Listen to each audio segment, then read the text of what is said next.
ada di semester atau tahun-tahun pertama.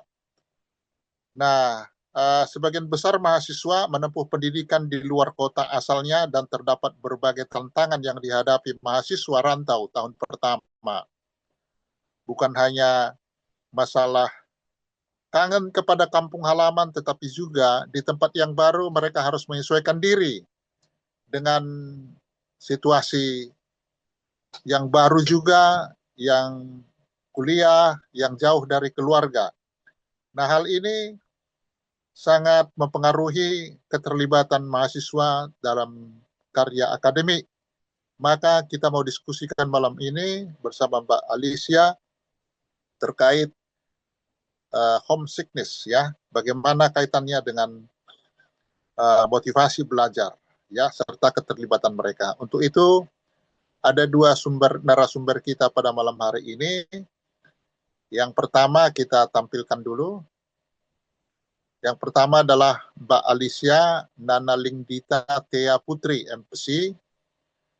Beliau mengecap pendidikan S1 Psikologi di Universitas Sanata Dharma Yogyakarta pada tahun 21 sampai tahun 2017 ya, sampai 2021. Kemudian melanjutkan S2 2024 sampai sekarang di Fakultas Psikologi Universitas Tarumanegara.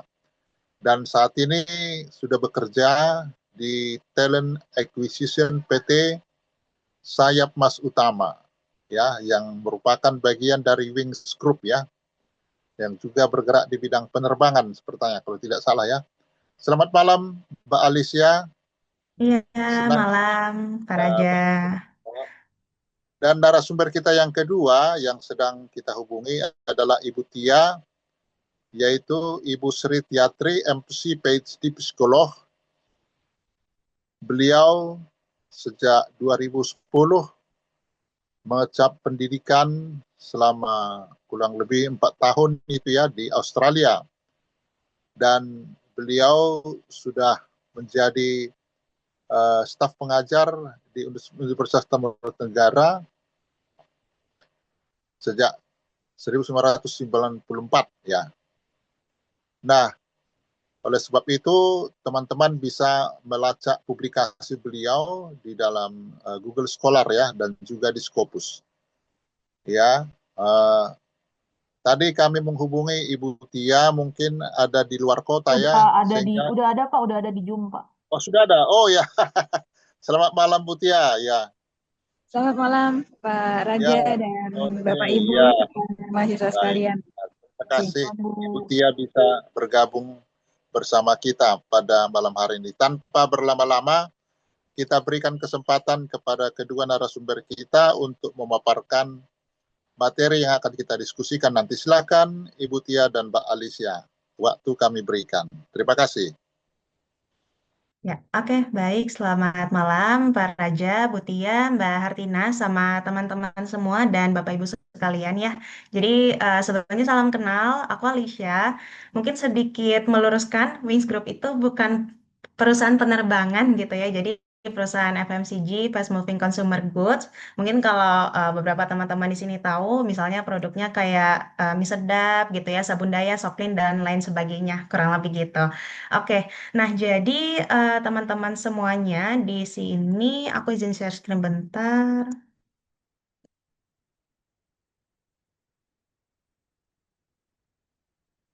Oke, harusnya sudah muncul ya di tempat teman-teman semuanya. Jadi hari ini pengen sharing terkait dengan penelitian saya sebelumnya, di mana saya dibimbing oleh Bu Tia dan ada Pak Yap juga. Barangkali gitu ya dengan sharing ini bisa menjadi inspirasi mungkin buat teman-teman semua.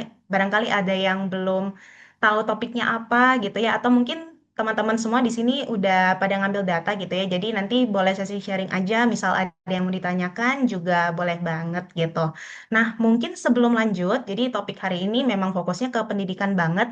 Dan teman-teman di sini mungkin kalau boleh tahu ada yang konsentrasinya ke pendidikan kah? Mungkin boleh pakai emotnya. Ada yang di pendidikan mungkin? Oke, oh ada ya beberapa ya. Oke, ya barangkali mungkin buat teman-teman yang pendidikan ini bisa menjadi insight buat teman-teman, tapi yang di luar pendidikan semoga tetap bisa menjadi insight ya, kurang lebih seperti itu. Nah, untuk topik penelitiannya sendiri, kemarin saya berfokus ke homesickness dan academic engagement mahasiswa rantau tahun pertama. Di sini ingin mengetahui juga peran motivasi belajar dan online social support. Oke, untuk backgroundnya sendiri seperti apa? Jadi, kalau untuk fenomenanya, di mana mahasiswa Indonesia itu terus meningkat ya setiap tahunnya, dan diketahui bahwa mahasiswa itu ada yang berkuliah di kota asal, tapi ternyata ada juga nih yang berkuliah di luar kota asal. Dan mungkin sama ya kayak teman-teman sebelumnya gitu ya, ketika menempuh S1 ada yang berkuliah di luar kota asal juga gitu. Nah, pada penelitian ini fokusnya ke mahasiswa yang berkuliah di luar kota asal atau yang biasa disebut sebagai mahasiswa rantau.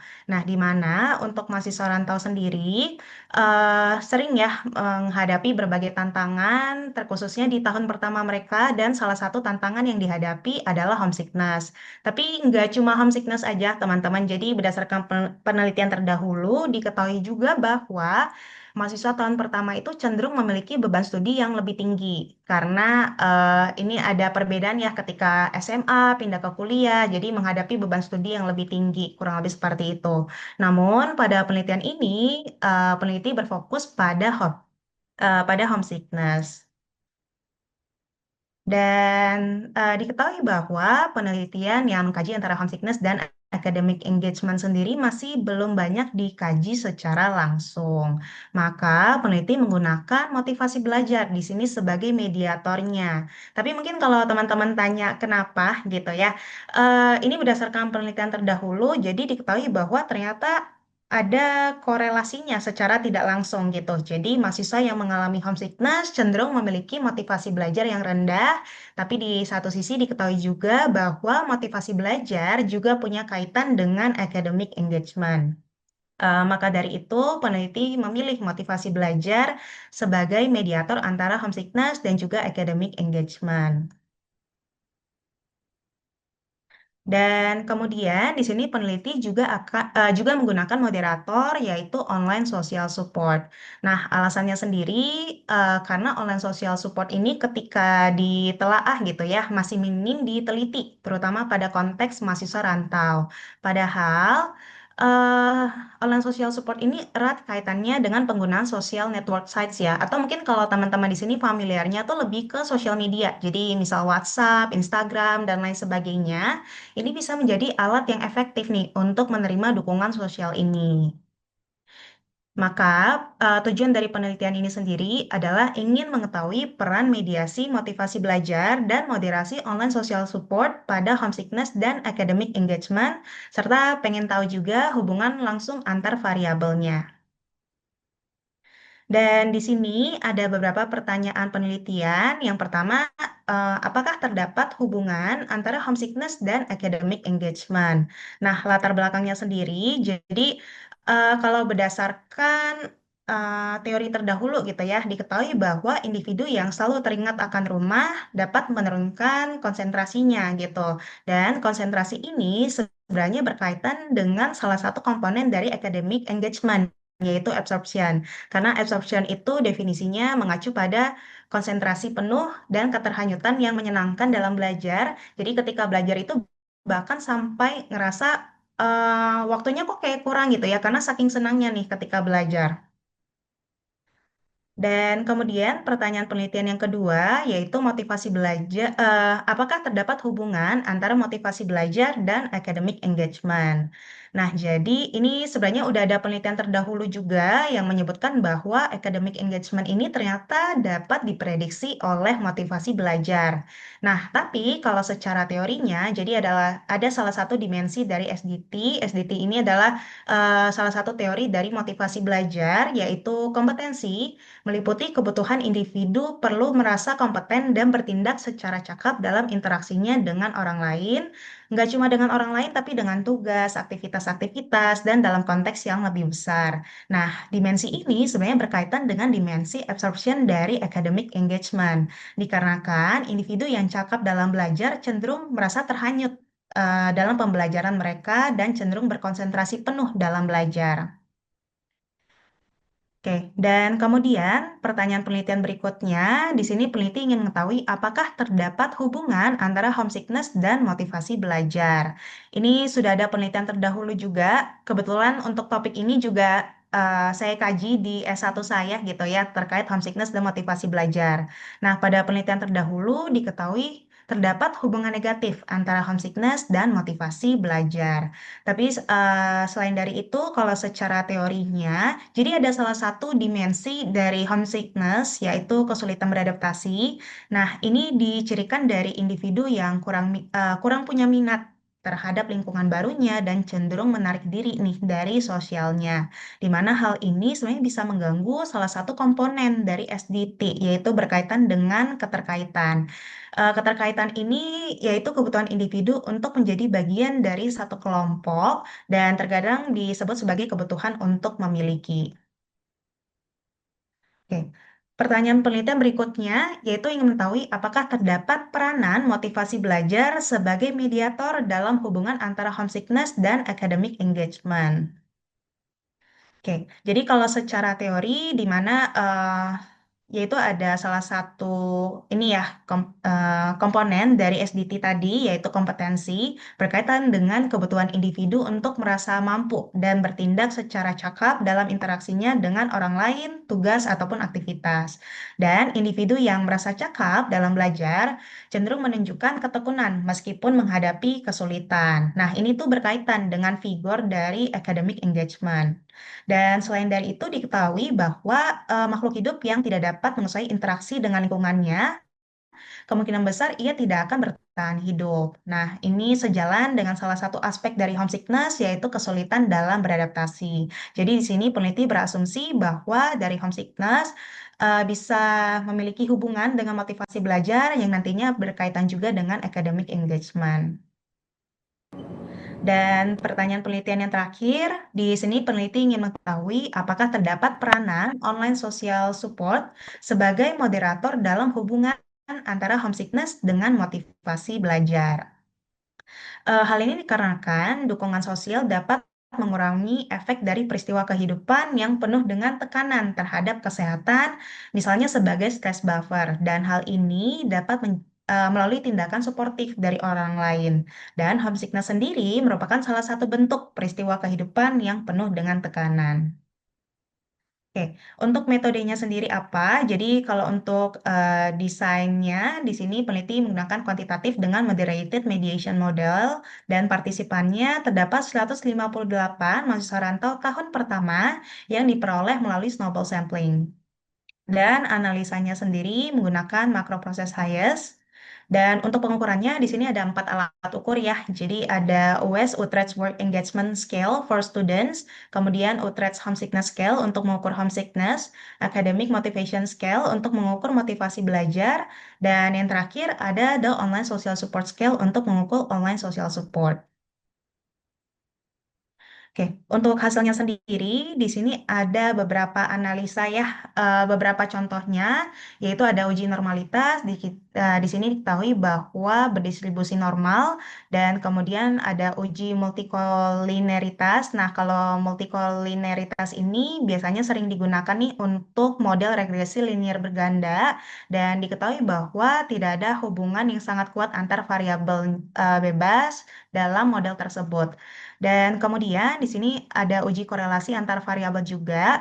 Diketahui bahwa di sini ada beberapa yang berkorelasi ya. Jadi antara motivasi belajar dengan academic engagement, kemudian online social support dengan academic engagement, dan online social support dengan motivasi belajar. Dan terakhir, ini uji reliabilitas diketahui bahwa seluruh variabel memiliki reliabilitas yang baik.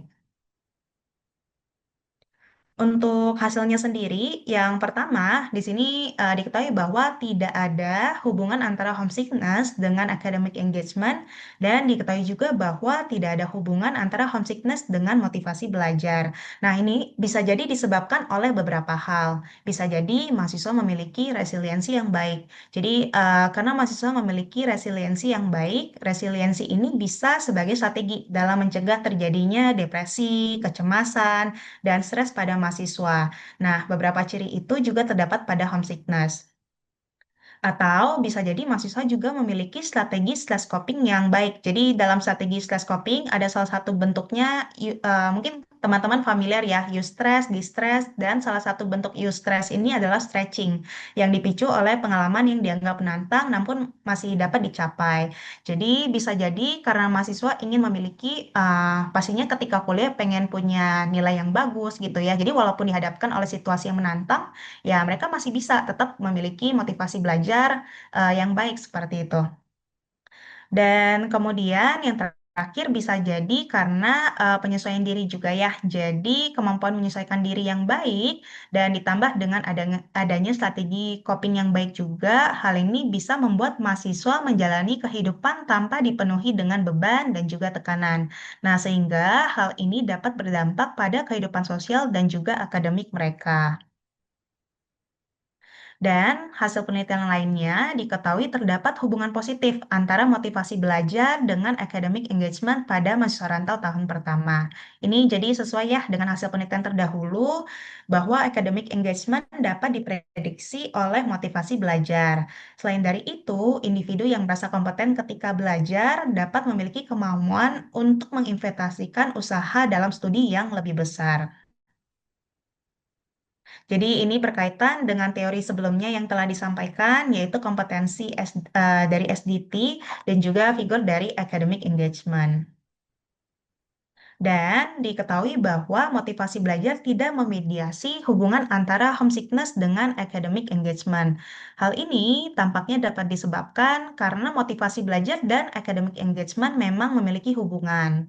Namun, antara homesickness ke motivasi belajar, homesickness ke academic engagement diketahui tidak terdapat hubungan. Nah, di mana sebenarnya peran mediasi ini dapat terlihat ketika variabel independen, yaitu homesickness, dapat memprediksi variabel mediator dan juga variabel dependen. Dan yang terakhir, diketahui tidak terdapat peran moderasi online social support dalam hubungan antara homesickness dengan motivasi belajar. Hal ini disebabkan karena homesickness ke motivasi belajar tidak terdapat hubungan. Jadi, peran online social support pun tidak terlihat di sini. Oke, untuk kesimpulannya sendiri, ini ada 5 ya. Jadi diketahui tidak terdapat hubungan antara homesickness dan academic engagement, kemudian tidak terdapat hubungan antara homesickness dan motivasi belajar. Diketahui juga tidak terdapat peran mediasi motivasi belajar terhadap hubungan antara homesickness dan academic engagement. Tidak terdapat peran moderasi online social support pada hubungan antara homesickness dan motivasi belajar.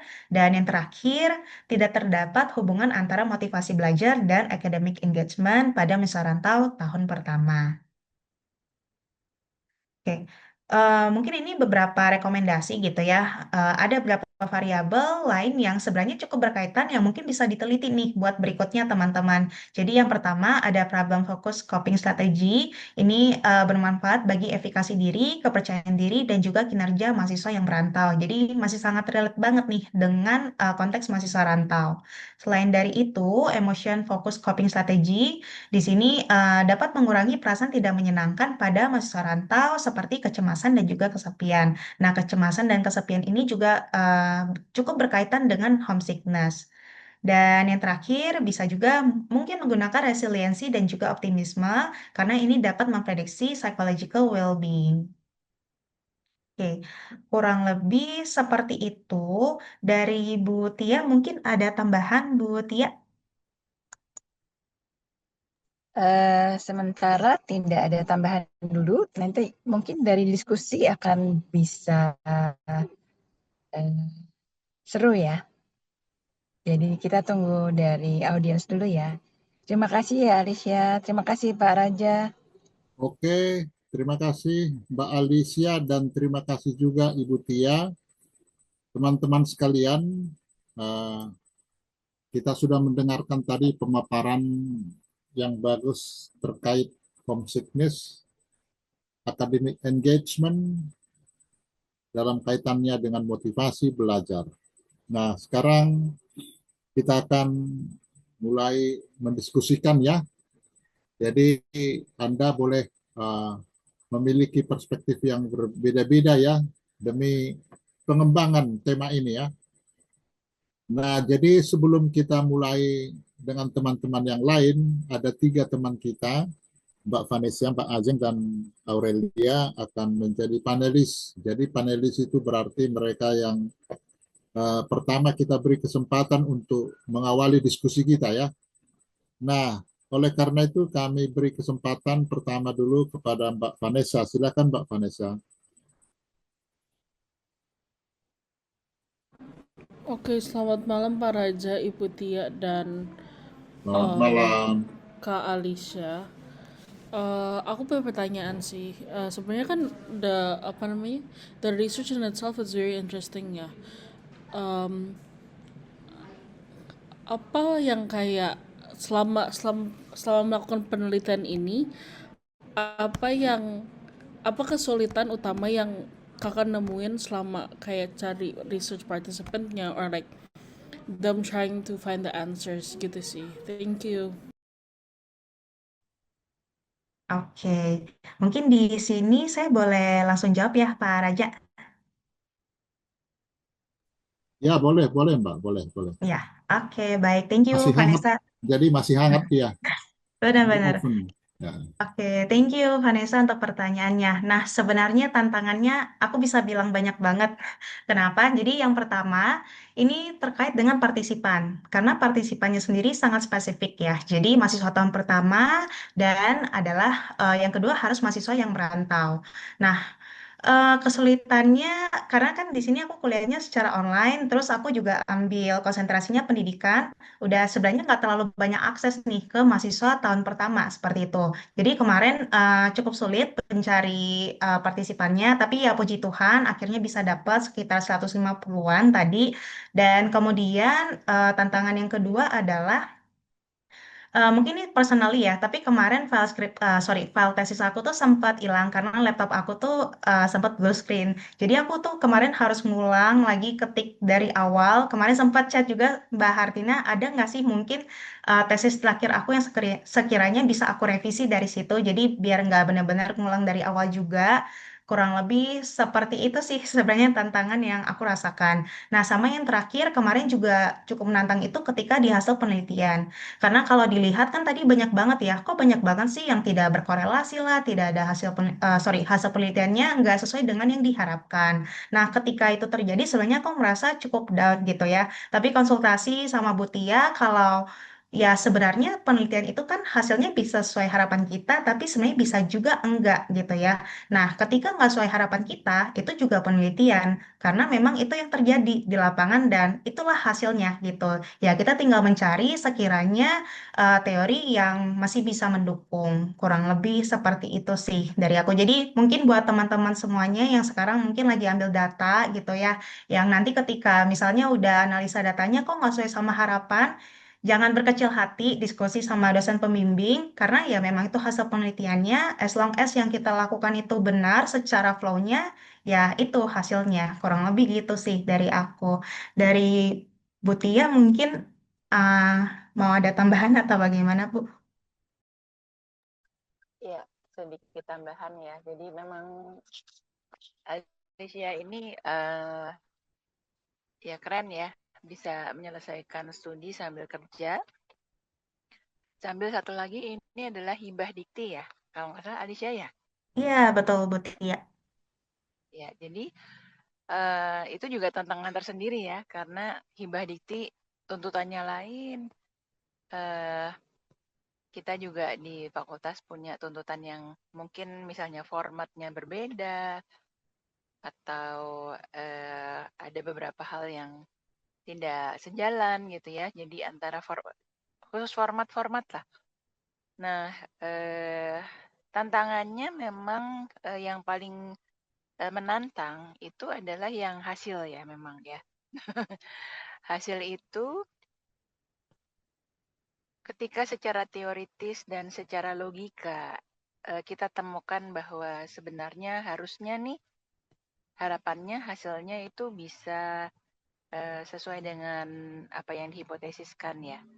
Tetapi saya hanya berpesan kepada semuanya, kalau memang hasilnya, kalau misalnya secara logika, secara teoritik itu ada hubungan, kita secara teoretik itu sudah benar dan sudah ada bukti-bukti empirik di lapangan sebelumnya ya. Jadi hasil-hasil kajian terdahulu juga beberapa variabel antara satu variabel dengan yang lainnya itu sudah ada hubungan, tapi belum pernah ada penelitian yang mengaitkan variabel yang kita teliti itu, maka apa yang dihasilkan dari penelitian ini mau tidak mau adalah suatu temuan.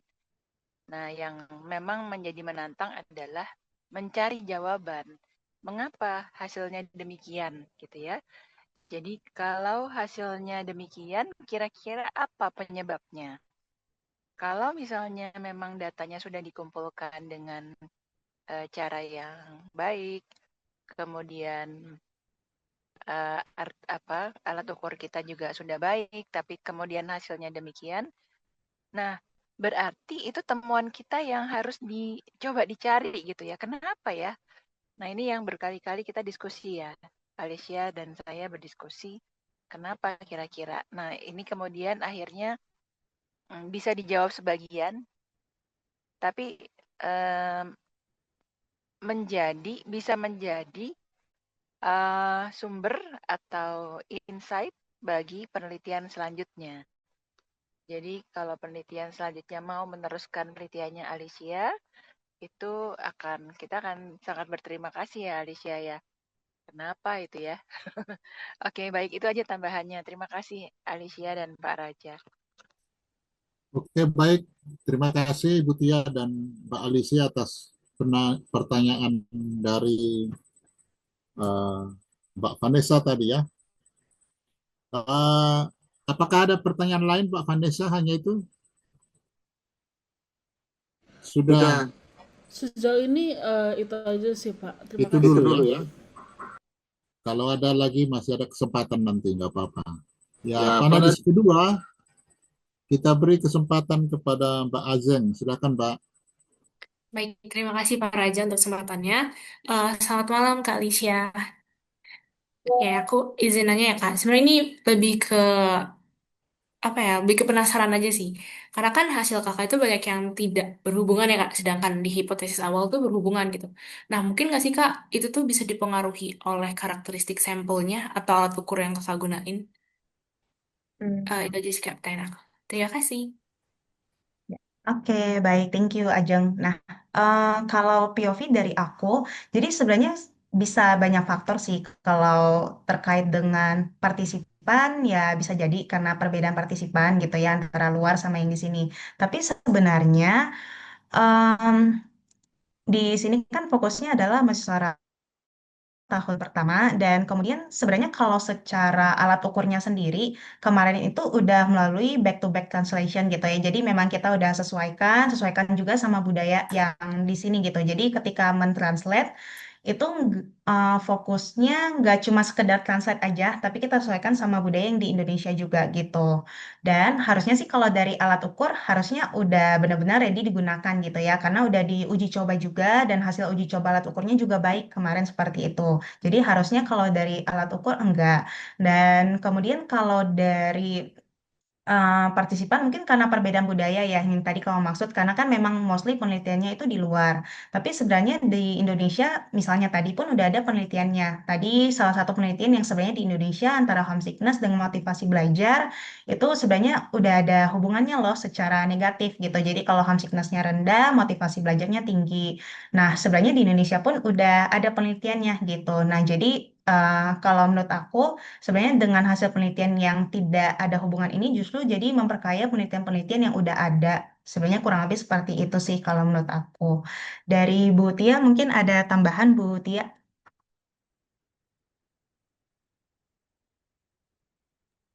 Iya, itu pertanyaannya Ajeng ya. Pertanyaannya Ajeng sudah dikaji juga ya. Apakah ini yang masalah adalah alat ukurnya atau ini apakah masalahnya di partisipan, itu sudah sempat didiskusikan ya. Tapi setelah kita lihat memang tidak secara sudah kita kaji Jadi tidak ada, kelihatannya bukan di situ persoalan. Mohon maaf nih, Tapi suaranya terima kasih kurang Ajeng, jelas itu nih. memang dugaan-dugaan yang perlu ditimbulkan ketika hasilnya itu kok tidak sesuai dengan harapan gitu ya. Jadi betul pertanyaannya, apakah partisipannya, apakah alat ukurnya, apakah itu semua sudah dikaji dan kelihatannya bukan itu. Nah, mungkin jawaban sementara dan kita masih tetap terbuka ya. Kami terbuka sekali pada masukan-masukan. Siapa tahu ada yang kepikir, oh kayaknya karena ininya, oh karena itunya gitu ya. Tapi menurut saya menarik ya, kenapa kok bisa tidak ada hubungan. Jadi tetap kami terbuka, kalau ada yang punya ide apa, jangan-jangan apanya gitu ya, silahkan kami menerima masukan. Terima kasih, itu saja.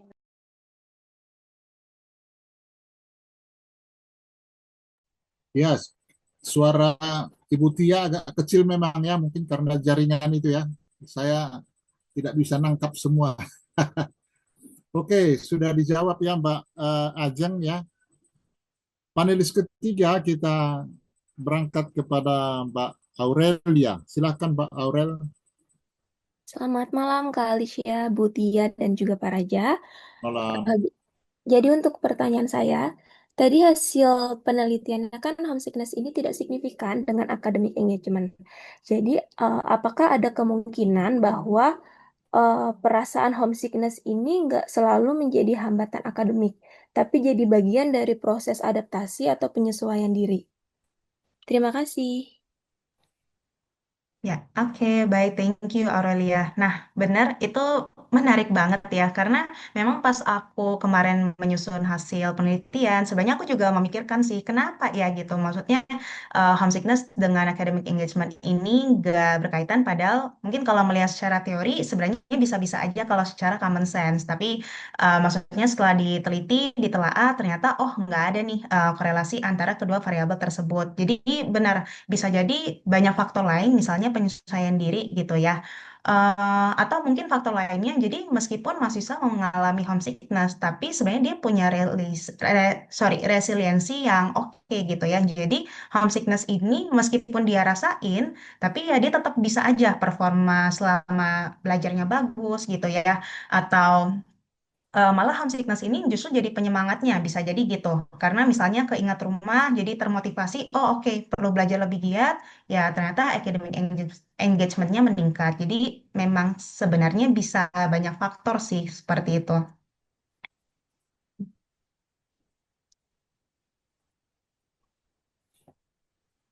Ya, bagaimana Mbak Aurelia? Ya, terima kasih Kak Alicia.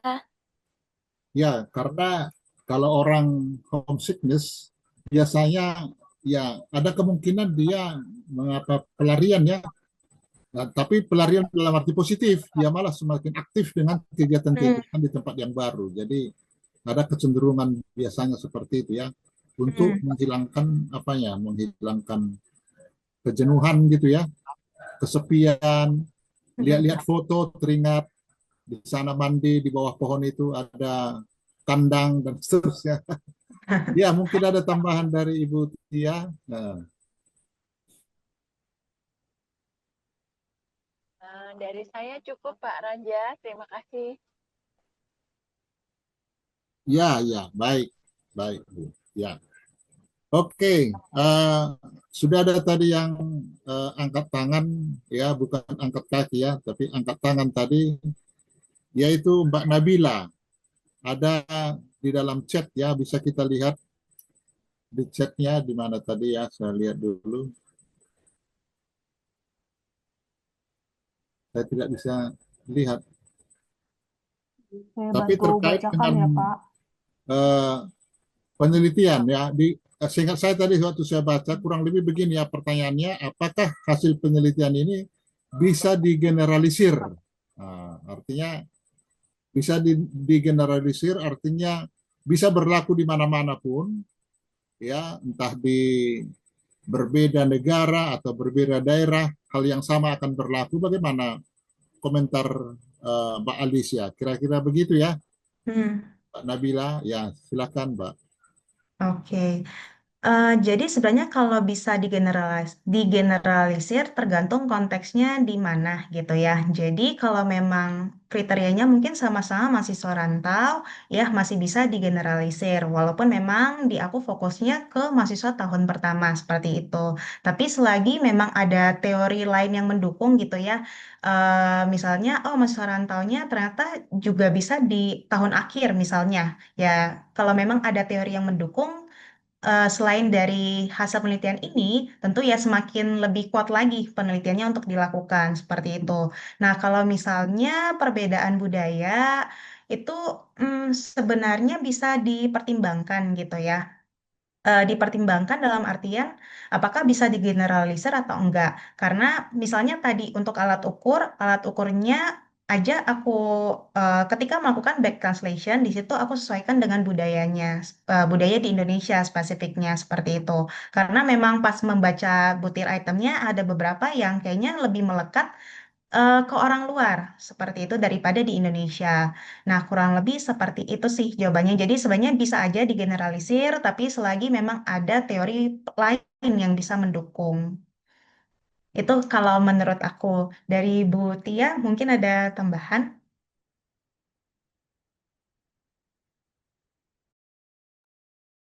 Iya. Mohon maaf saya lagi di jalan soalnya. Eh, eh, eh, Jawabannya Alicia sudah cukup ya, cukup menjawab. Generalisir itu kan sebenarnya, suara saya terdengar nggak ya Alicia ya? Iya, jelas Bu Tia. Oh, oke. Jadi generalisasi itu sebenarnya dapat dilakukan ketika eh, partisipan yang terlibat dalam penelitian kita itu memiliki karakteristik yang sama dengan atau orang-orang yang menjadi sasaran generalisasi kita ya. Nah, dalam hal ini saya lebih menyatakan tentu saja bisa digeneralisir tetapi dengan cakupan yang terbatas ya. Jadi nanti kita lihat karakteristiknya dan dengan cautious ya, dengan kehati-hatian. Artinya kalau kita mau melihat di tempat lain apakah mungkin seperti ini atau tidak ya, kami sangat menganjurkan kalau ada yang mau mereplikasi penelitiannya Alicia, akan sangat baik kita coba ya. Alicia waktu itu partisipannya apa ya? Mahasiswa Mahasiswa rantau, fokusnya rantau mahasiswa rantau tahun pertama.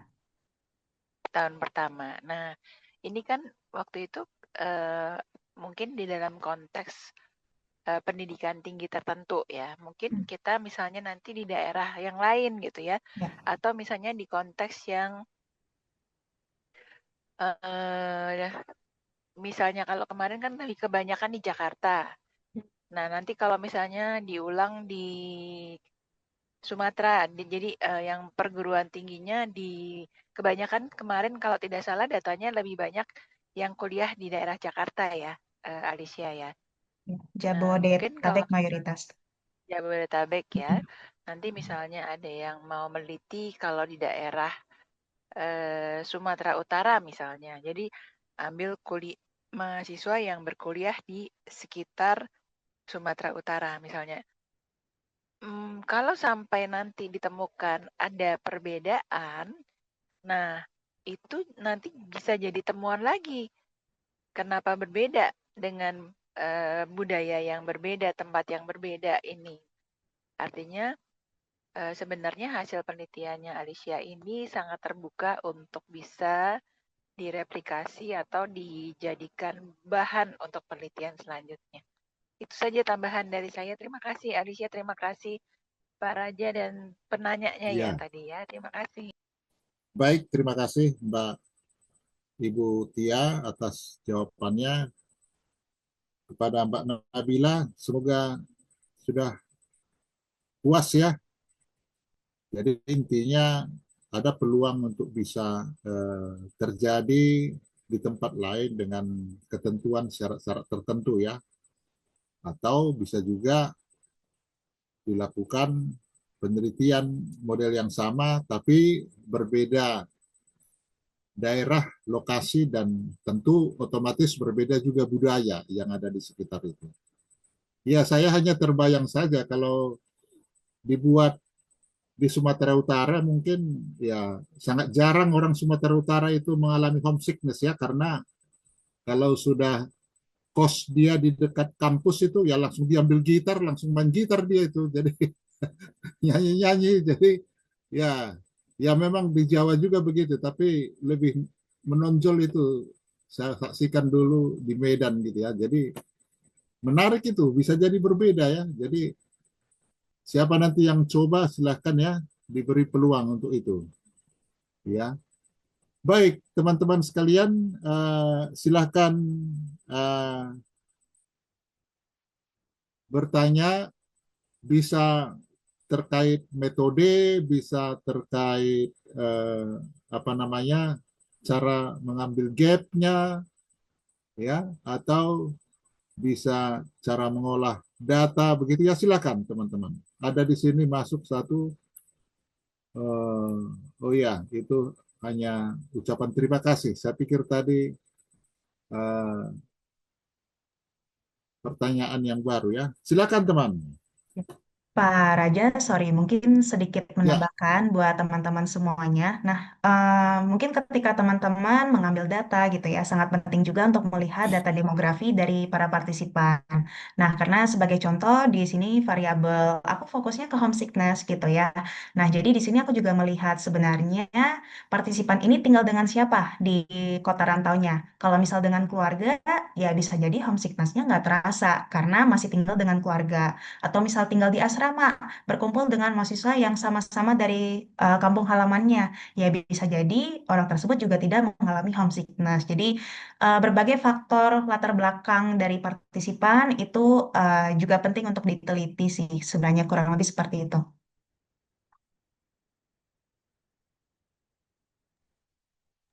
betul sekali ya. Jadi setiap kondisi dan juga mungkin responden yang dijaring juga waktu itu ya terdiri atas bermacam-macam latar belakang ya. Jadi tidak semua, belum tentu semua itu kos ya, anak kos Hmm, gitu ya.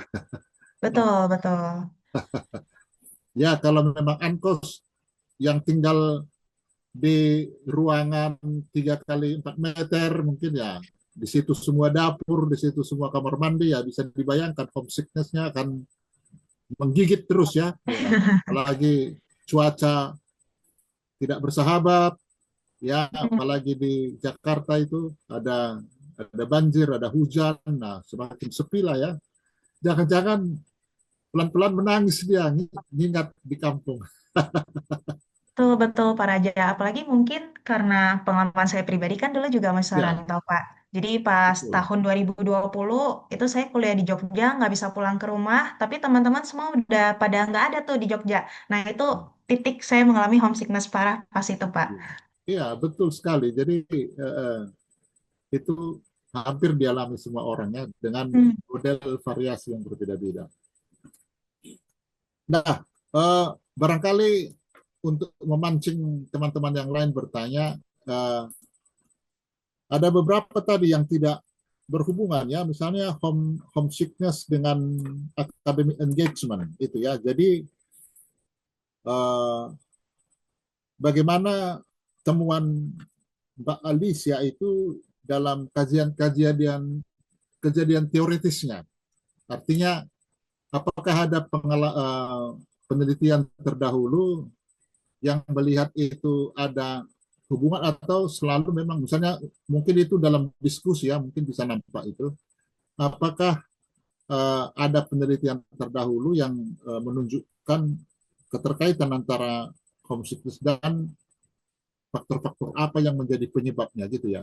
Jadi kalau tidak ya kita juga sudah bisa buat apa ya, buat asumsi lah gitu ya. Nah, untuk sebaliknya misalnya begitu. Kira-kira kalau ada komentar Mbak.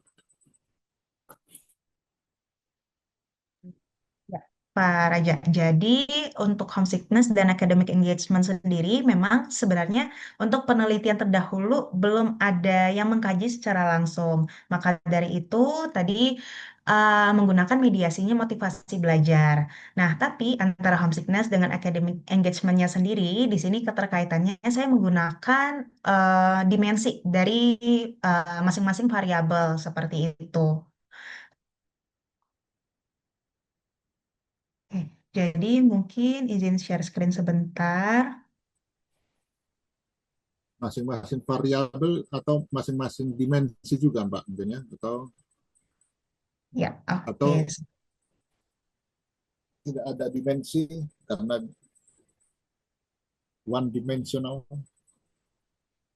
Oke, sebentar ya, Pak.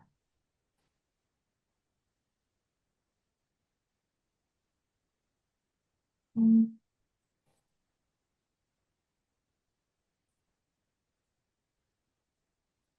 Oke, jadi mungkin ini ya langsung nge-share kemarin tesisnya. Nah, jadi di sini antara homesickness dengan academic engagement sebenarnya itu berkaitannya melalui si motivasi belajarnya gitu ya. Jadi ada salah satu, oh sorry, maaf.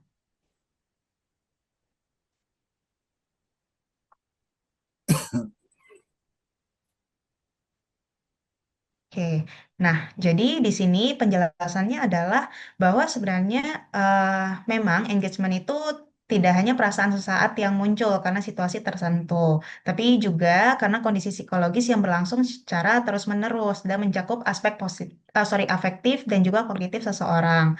Nah, kemudian kondisi psikologis tersebut juga bisa terganggu nih dan dapat menurunkan academic engagement. Salah satunya itu homesickness. Karena homesickness ini ya bisa disebut sebagai duka mini gitu ya. Cenderung kita rindu ke kampung halaman kita, nggak cuma kampung halaman, bisa jadi keluarga gitu ya. Terus kita merasa kesepian juga karena kita tinggal sendiri di sana. Terus kita kesulitan beradaptasi dan cenderung kita ingat terus nih sama rumah. Kurang lebih seperti itu. Dan kemudian individu yang selalu teringat akan rumah karena dia mengalami homesickness gitu ya, bisa menurunkan konsentrasi. Nah, konsentrasi inilah itu yang berkaitan dengan academic engagement. Karena di salah satu dimensi dari academic engagement itu adalah absorption. Jadi absorption ini mengacu pada konsentrasi penuh dan keterhanyutan yang menyenangkan dalam belajar. Kurang lebih seperti itu sih, Pak. Jadi korelasi antara teorinya. Hmm. Oke. Eh, berarti motivasi motivasi kemudian mendorong orang bisa semakin eh, terlibat gitu ya. Nah, artinya academic engagement-nya itu semakin membaik ya. Betul. Silakan teman-teman sekalian, mari kita tanya Mbak Alicia karena Mbak Alicia itu masih tetap bersemangat itu ya. Iya.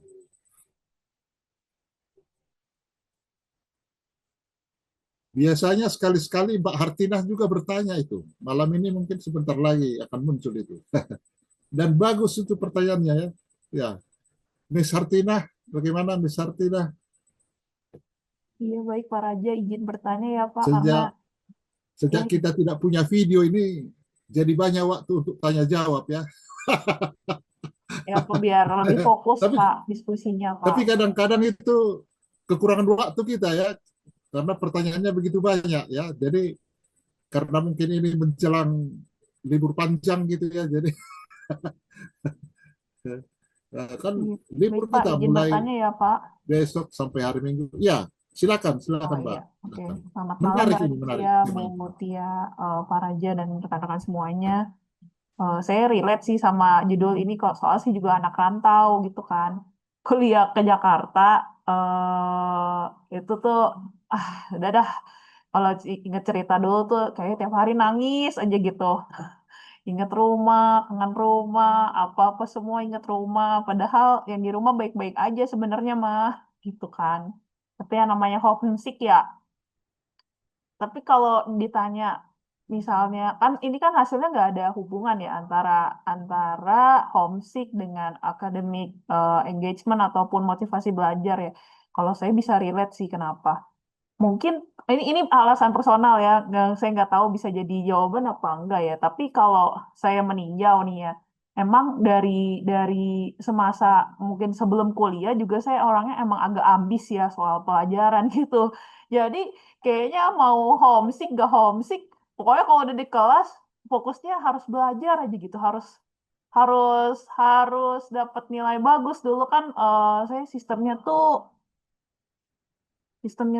kurikulum apa gitu waktu 2012 gitu kan. Nah, inget banget dulu Bu Tia masih ngajar gitu kan, pakai buku jeruk yang setebal itu gitu kan. Terus eh tapi ya gitu, kalau lagi di kelas mah kelas gitu ya. Em, belajar belajar, ujian ujian. Tapi kalau di rumah di kosan sendirian nangis gitu kan. Jadi kayaknya homesick tuh mungkin alasan dua hal yang berbeda karena beda fokus dari orangnya ya. Mungkin apakah ini juga salah satu faktor trait atau kepribadian yang mempengaruhi ya untuk motivasi dan gaya belajar serta coping stres ya. Mungkin itu. Kalau ada pertanyaan saya, untuk tadi kan hasilnya itu kan kira-kira tidak berhubungan gitu ya. Ada yang berhubungan, ada yang tidak. Boleh tahu nggak kalau hasil dari homesicknya itu tinggi atau rendah pada partisipannya? Homesicknya, maksudnya setiap variabel ya dari homesick, academic engagement, motivasi belajar, sama ya itu tadi ya. Ada satu lagi saya lupa gitu. Terus saya pengen tahu hasilnya apakah tiap variabelnya itu tinggi atau rendah gitu kan? Karena itu juga mungkin mempengaruhi kan untuk hasil penelitian.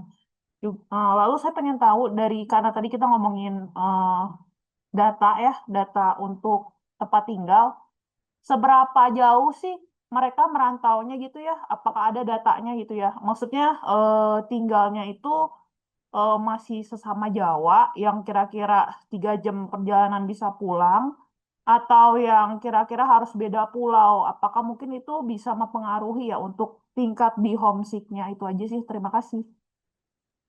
Ya, oke, baik. Thank you, Mbak Hartinah, pertanyaannya.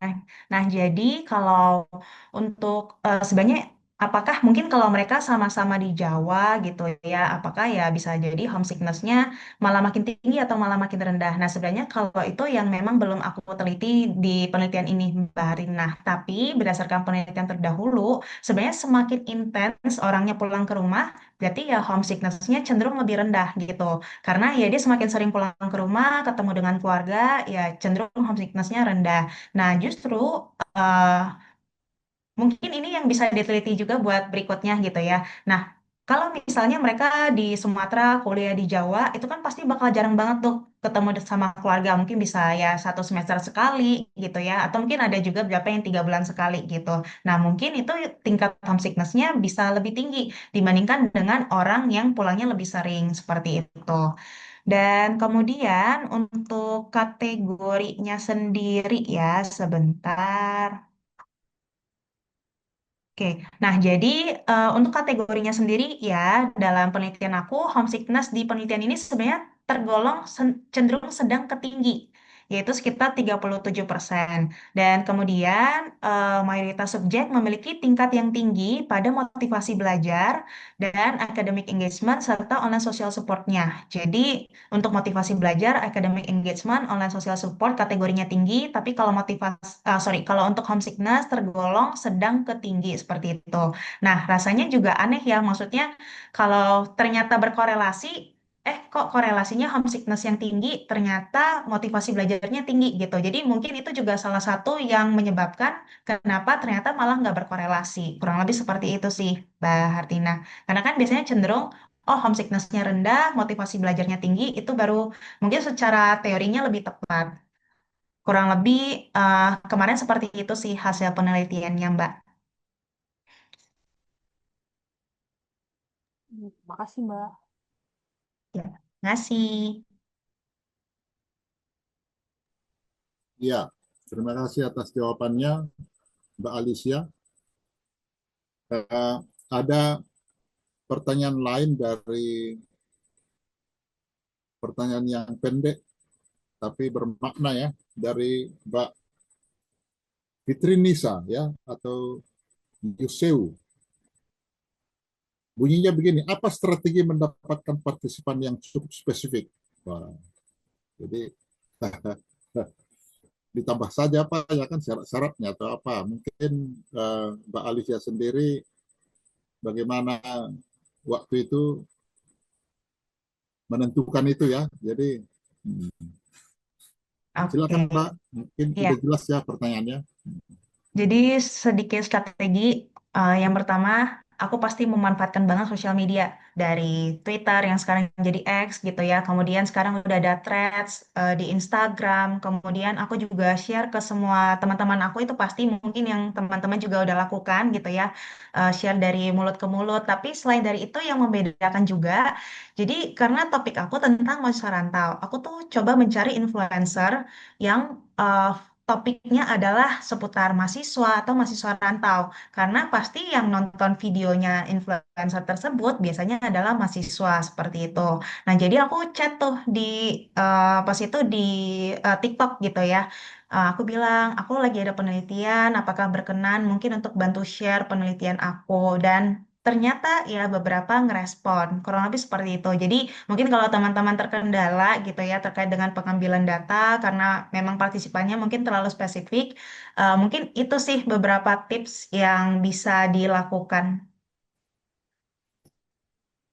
Ya, artinya pintar-pintar ya, pintar-pintar melihat peluang, dan memanfaatkan situasi ya gitu ya. Dalam arti positif ya. Hmm, Jadi bukan dalam arti negatif ya. Memanfaatkan peluang dan melihat situasi karena memang eh, ya tidak gampang ya untuk sebagian orang mungkin itu menjadi momok ya, mencari responden yang sudah disepakati sangat spesifik ya, dibayangkan di situ ada banyak ternyata nggak ada yang nanggapin ya, jadi frustrasi sendiri ya. Jadi baik, terima kasih Mbak. Silakan teman-teman, masih banyak waktu kita. Bagaimana kabar Mbak Vina? Aman-aman? Mbak Michelle, Aman, Mason, Kak. ya, Ada pertanyaan Pak di kolom chat, Pak. semangat. Ya, Ada ada. pertanyaan di kolom chat. Ya, ada di sini saya lihat baru nongol itu ya dari Nabila lagi ya. Nabila yang tadi atau Ada Mbak Firza duluan, baru baru Mbak Nabila. oh ya beda. Sorry di bawah ya. Yang di bawah ini ya dari Filsa ya. Hai kakak, mau bertanya, mohon maaf. Tidak, untuk pengambilan data membutuhkan waktu berapa lama? Pertanyaan kedua, apakah ada kriteria usianya? Ya, usianya ya kalau usia kan sudah dibuat semester pertama ya, tapi bisa saja orang yang udah tua masih tahun pertama dia ya. Apakah ada tips untuk mahasiswa rantau terkait penelitian ini, terutama yang tidak bisa pulang karena berapa alasan ya? Oke. Nah, demikian kira-kira ya sudah. Nah, Oke, baik. Jadi mau jawab pertanyaannya Filza ya, untuk pengambilan data membutuhkan waktu berapa lama? Kemarin kurang lebih sekitar 1 bulan. Jadi maaf ya sedikit buka contekan. Nah, jadi kemarin pengambilan datanya itu dari 24 April 2025 sampai ke 27 Mei 2025. Nah, lumayan tuh untuk bisa dapetin seratusan, butuh waktunya 1 bulan kemarin.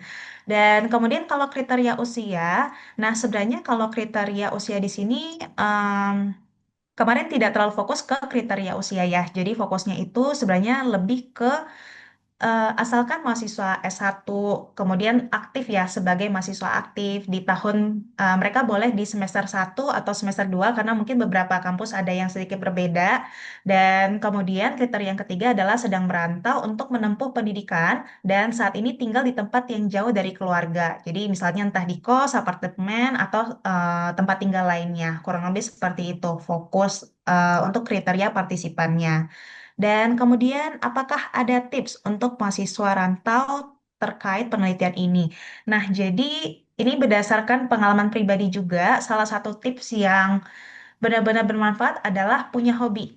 Karena kalau punya hobi, biasanya kita jadi secara nggak langsung teralihkan, perasaan homesickness-nya itu jadi berkurang. Misalnya kemarin aku pribadi hobinya adalah main badminton gitu ya. Kemudian dengan main badminton, aku berinteraksi dengan berbagai orang, ketemu orang-orang, rasanya tuh juga menyenangkan gitu. Nah, ketika bertemu dengan orang-orang tersebut di komunitas badminton, jadi perasaan homesickness aku pun berkurang, kurang lebih seperti itu. Nah, mungkin seperti yang tadi Mbak Hartina sempat cerita gitu ya, misalnya kalau mau ujian, mau belajar, ketemu orang bisa fine-fine aja. Tapi kalau misal pas di kos sendiri gitu ya, mulai tuh murung karena mungkin lagi nggak ada kegiatan apa-apa, jadi kepikirannya ya jadi kepikiran rumah, kurang lebih gitu sih. Dari Bu Tia mungkin ada tambahan Bu untuk tips mahasiswa rantau gitu ya. Saya belum ada tambahan, Alicia. Terima Mm. kasih ya, Alicia. Oke, baik Mbak, baik Butia. Ada lagi dari Nabila Putri Rahmadiani ya. Eh, Pertanyaannya, kalau boleh tahu berapa lama waktu yang dibutuhkan dan proses menyesuaikan alat ukur ya. Mungkin maksudnya mengadaptasi alat ukur gitu ya dari yang biasa digunakan di barat atau ya baru dalam kondisi situasi di Indonesia gitu ya. Silakan Mbak. Oke, baik. Kalau untuk durasinya sebenarnya bisa berbeda-beda. Kenapa berbeda-beda? Karena tergantung translatornya bisa mentranslate berapa lama gitu. Jadi kebetulan kemarin untuk mentranslate alat ukur ini pastinya menggunakan translator yang sudah tersertifikasi ya. Jadi di mana dari alat ukur bahasa Inggris diterjemahkan ke bahasa Indonesia, diterjemahkan ke bahasa Indonesia ini menyesuaikan dengan budaya Indonesia juga, dan kemudian setelah diterjemahkan ke Indonesia nanti diterjemahkan lagi ke bahasa Inggris, baru nanti hasil kedua terjemahan ini baru kemudian direview seperti itu. Dan sebenarnya masing-masing translator ini punya em, mungkin durasi yang berbeda-beda dalam mentranslate, ada yang bisa cepat gitu ya, ada yang bisa lama juga, kurang lebih sebenarnya seperti itu sih.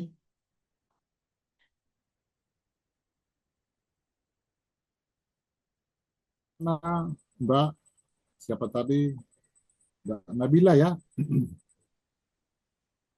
Sudah terjawab Mbak Nabila? Nah, pertanyaan berikut ini panjang ya dari saudari Dinda Ayuda ya. Selamat malam Pak Raja, Kak Hartina, Butia, Kak Alicia. Tadi saya melihat bahwa penelitian yang kakak sampaikan di akhir, bahwa penelitian kakak ini setelah dikaji karena adanya faktor resiliensi.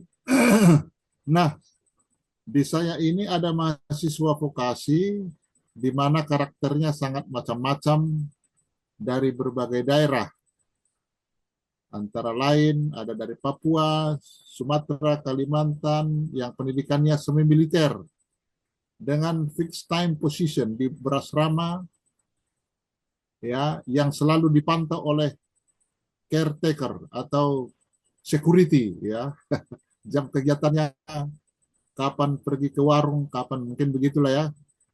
Menurut kakak bagaimana, apakah menunjukkan eh, apakah hal itu menunjukkan bahwa lingkungan pendidikan semi militer mampu membantu resiliensi mahasiswa rantau? Iya, itu dulu ya. Oke, Apakah baik. kalau dididik secara militer, kalau salah langsung dipukul atau ditendang, repot lagi ya. Hmm. Oke, silahkan, Mbak. Oke, baik. Kebetulan kayaknya kalau memang ini penelitiannya belum ada ya, jadi kayaknya bisa nih jadi penelitian berikutnya. Apakah maksudnya dengan pendidikan yang semi militer ternyata ya bisa meningkatkan resiliensi seseorang gitu. Nah, kebetulan sebenarnya kalau dari penelitian saya memang nggak terlalu banyak sih membahas resiliensi gitu ya, tapi mungkin sedikit yang bisa saya sampaikan. Sebenarnya resiliensi setiap orang berbeda-beda. Memang ini mungkin nggak yang sorry, maksudnya mungkin resiliensi ini bukan bawaan gitu ya, tapi bisa jadi di dikarenakan individu sudah terbiasa menghadapi gitu ya, dan kemudian eh, akhirnya jadi bisa nih beradaptasi dengan lingkungan tersebut. Kurang lebih seperti itu. Jadi sebenarnya kalau pertanyaannya apakah pendidikan semi militer bisa meningkatkan resiliensi? Jawabannya belum tentu, tapi ya bisa jadi juga gitu. Karena kita nggak tahu nih, maksudnya semi militer yang diterapkan itu seperti apa. Apakah karena dalam pandangan saya semi militer itu biasanya kan cukup identik dengan yang sangat tegas gitu ya. Semisal individu memang ternyata tidak terbiasa dan tidak bisa dengan ketegasan tersebut, mungkin bukan resiliensinya yang meningkat, tapi malah jadi stres. Jadi malah merasa situasinya itu justru menyulitkan. Kurang lebih seperti itu sih kalau menurut saya. Dari mungkin Bu Tia ada tambahan Kak? Eh, belum ya, Alicia. Oke. Udah cukup ya. Hmm. Terima kasih. Ya, oh sudah ada jempol dari Mbak Dinda, artinya puas itu ya. Ya, memang kalau yang semi militer itu pasti sudah berasrama ya, dan sudah berasrama dan punya aturan ya, jadwal yang ketat padat ya. Itu pernah saya alami itu Mbak, mulai dari SMP sampai perguruan tinggi itu dia asrama terus. Jadi tidak sempat kita homesickness, tidak sempat. Bernafas saja tidak sempat gitu loh. Jadi mulai jam 6 padat terus acara sampai jam tengah 10 malam. Harus tidur ya. Kalau tidak tidur, wah bahaya. Jadi tidak ada homesickness di situ. Semua sudah seperti diatur, seperti apa ya, jam jam apa namanya, roda pedati gitu, teratur gitu terus. Nah, ini juga mungkin menarik menjadi penelitian ya Betul, untuk betul. berikutnya. Dan juga teman-teman ya, teman-teman yang punya akses misalnya di sekolah-sekolah apa namanya, sekolah-sekolah kedinasan ya, itu biasanya ketat ya. Apakah mereka sempat mengalami homesickness? Tapi ya asumsi kita ya tidak ya, karena tapi bisa jadi juga ada yang Hmm. mengalami ya. Nah, atau mungkin perlu dipikirkan misalnya ya membuat penelitian. Mbak Alicia dalam rekomendasi waktu itu, apakah Mbak Alicia tidak terpikir membuat misalnya penelitian seperti kualitatif begitu Mbak? Hmm. Betul, betul. Ya, bagaimana tanggapan Mbak itu? Misalnya kalau dikualitatifkan misalnya aspek homesickness dan ya mungkin ya satu variabel lah ya mungkin ya, itu bagaimana tanggapan Mbak Alicia tentang hal ini? Betul, setuju Pak Raja. Kualitatif. Jadi Ya, memang sebenarnya teori homesickness ini teori yang cukup lama gitu ya, yang mungkin sebenarnya berbeda loh dengan kondisi saat ini. Karena kan tahun dulu mungkin orang-orang ngerasa homesick karena ya memang namanya menghubungi keluarga susah. Dulu mungkin masih ya, menggunakan ya. surat gitu ya. Kalau sekarang pakai HP udah bisa video call. Atau sekarang bahkan misalnya kita dari Jakarta ke Bandung bahkan udah ada kereta cepat, bisa ketemu keluarga mungkin dengan lebih cepat gitu ya. Ya, Nah, ya. jadi memang menarik sih maksudnya untuk teori homesickness ini kalau memang diteliti secara kualitatif. Jadi biar kita bisa tahu juga sebenarnya POV homesickness saat ini itu seperti apa sih. Itu bisa jadi, betul Pak, bisa jadi penelitian berikutnya juga. Mungkin bagi teman-teman yang tertarik gitu ya untuk meneliti lebih lanjut. Ayo teman-teman, ayo Mbak Zara, bisa dicoba penelitian itu ya. Atau ada pergeseran makna dari homesickness ya. Jadi Betul, belum betul, bisa tentu jadi juga Pak. homesickness yang dulu itu masih homesickness seperti sekarang kan. Ya, Hmm. orang mungkin tetap menyebut homesickness, tapi udah beda. Tidak lagi ya memang kata home masih ada di situ ya, tapi home yang mana ya. Jadi sekarang orang tidak lagi dipisah ya oleh tempat, ya tempat juga sekarang semakin bisa dijangkau ya dengan alat transportasi ya memang biaya ya. Kebayang dulu kah mahasiswa-mahasiswa NTT atau dari Papua ya kuliah di Jogja, Allahu alam. Mungkin baru sekali 2 tahun pulang gitu ya. Iya. Dan pertanyaan berikut mungkin ya, jangan-jangan penelitian homesickness tidak relevan lagi. Ya, Bisa jadi. ya karena sudah pengertiannya udah tidak seperti yang dulu. Jadi ya apakah pengertiannya harus dirubah atau ya mungkin ada istilah baru masih relevankah? Nah, ini semua tema-tema yang menarik untuk diteliti ya teman-teman. Oke, silakan saudara-saudara. Jangan biarkan waktu kita berlalu begitu saja tanpa pertanyaan. Wah. Iya.